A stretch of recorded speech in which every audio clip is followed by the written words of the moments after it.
Americans can expect Donald Trump to say many things that are false, including perhaps Russian information. What we will not hear from Donald Trump, however, is the truth. We know that he's going to lie, that he's going to be completely divorced from reality in terms of what he describes. That State of the Union speech is going to be a farce. I think it's going to be a MAGA pep rally. We can make sure the American people understand that this man is not keeping the promises that have a real impact in their lives. Hey guys, Democrats are already scheming to disrupt President Trump's joint address. But White House Press Secretary Karoline Leavitt is calling them out. In this must-see interview that I'm going to show you, she previews Trump's message, exposes the left's hypocrisy, and sets the record straight on border security, Ukraine, and the economy. You're going to want to hear every single word of this, guys, so stick around. We'll discuss it afterward. Tonight, President Trump set to address a joint session of Congress, and Democrats are plotting their resistance with plans to disrupt it, I guess. White House Press Secretary Karoline Leavitt joins us right now in studio. Karoline, first off, your first mini State of the Union speech to the joint session of Congress. What's the mindset of the staff and the president? We're so excited. It's a big day and it's a big night for President Trump.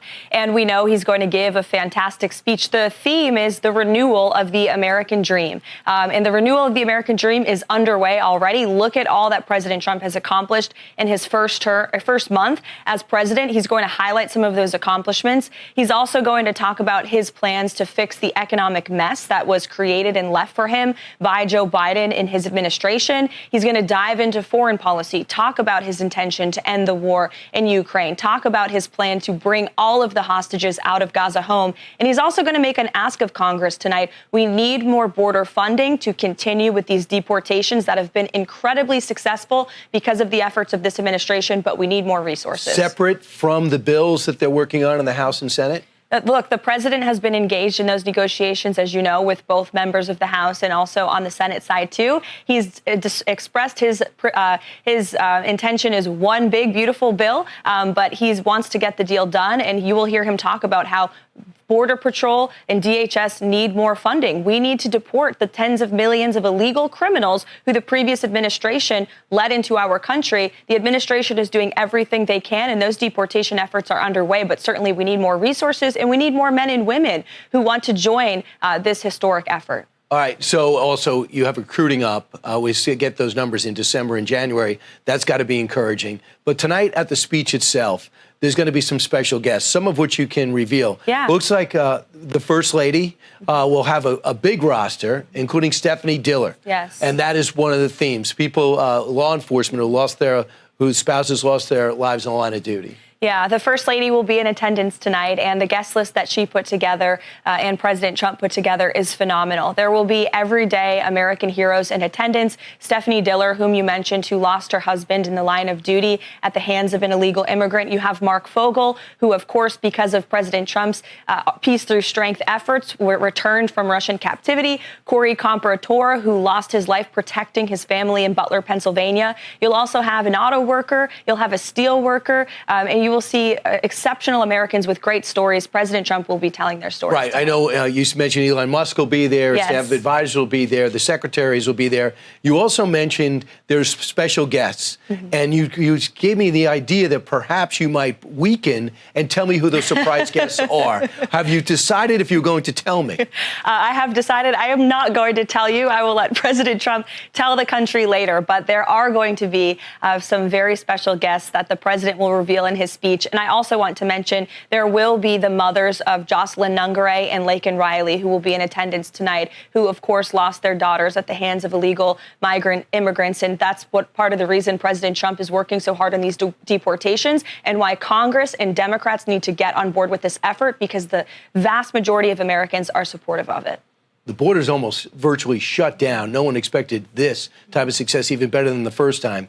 So now, yesterday, the president announced a pause in Ukraine aid. Could a call from President Zelenskyy today change that? Mm-hmm. Well, that's up to President Trump to decide. What I do know is that President Trump wants to make a deal. And unfortunately, it has appeared thus far that President Zelenskyy is unwilling to talk about a real peace agreement. And in order to negotiate peace, you've got to bring both sides to the table. And in any good deal in business, in politics, usually both sides leave a little bit unhappy. And I think President Zelenskyy, unfortunately, is failing to realize that at this moment in time. But look, the president is a deal maker, and that's what he wants to do. He wants this war to end. He wants to stop the killing. He wants to see a ceasefire. And he had an economic agreement on the table, on a silver platter for President Zelenskyy to sign at the White House last Friday, which wouldn't have just been an economic agreement. It would have been a lifeline for President Zelenskyy and his country. If you have, American companies and American miners exploring for those rare earth minerals in Ukraine, that serves as an incredible deterrent to Putin into Russia. And unfortunately, that deal wasn't signed because President Zelenskyy did not come into the Oval Office with the right mindset. But he has said he would sign it now. Well, we'll have to see. Okay.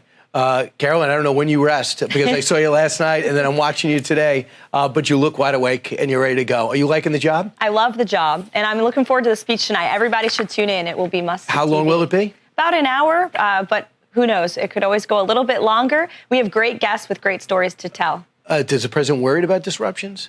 No, I don't think we're worried about that. I think, frankly, the Democrats should think about if they should stand up and applause for some of the things President Trump will be talking about. He's bringing common sense back to this country. Look at Democrats yesterday. 45 Senate Dems voted against keeping men out of women's sports. How can you be against that when 80% of the country is for it? So it is crazy for them to reject what the House You'll passed. hear a lot of common sense tonight. Karoline, thanks so much. Okay, guys, now before we break this down, do me a big favor. Hit that thumbs up like button. It really helps push this video out to more people who need to hear the truth. Now, let's talk about this. First of all, Democrats are panicking. Why? Why are Democrats so desperate to disrupt Donald Trump's speech tonight?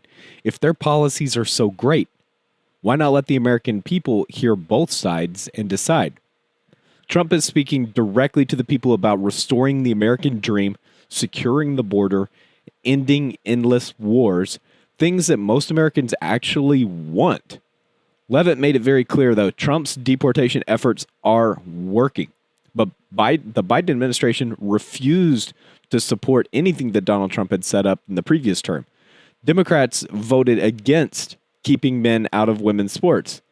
Does that sound like common sense to anyone? That didn't make sense to me. When 80% of the country agrees on something, but the left still pushes against it, who are they really working for?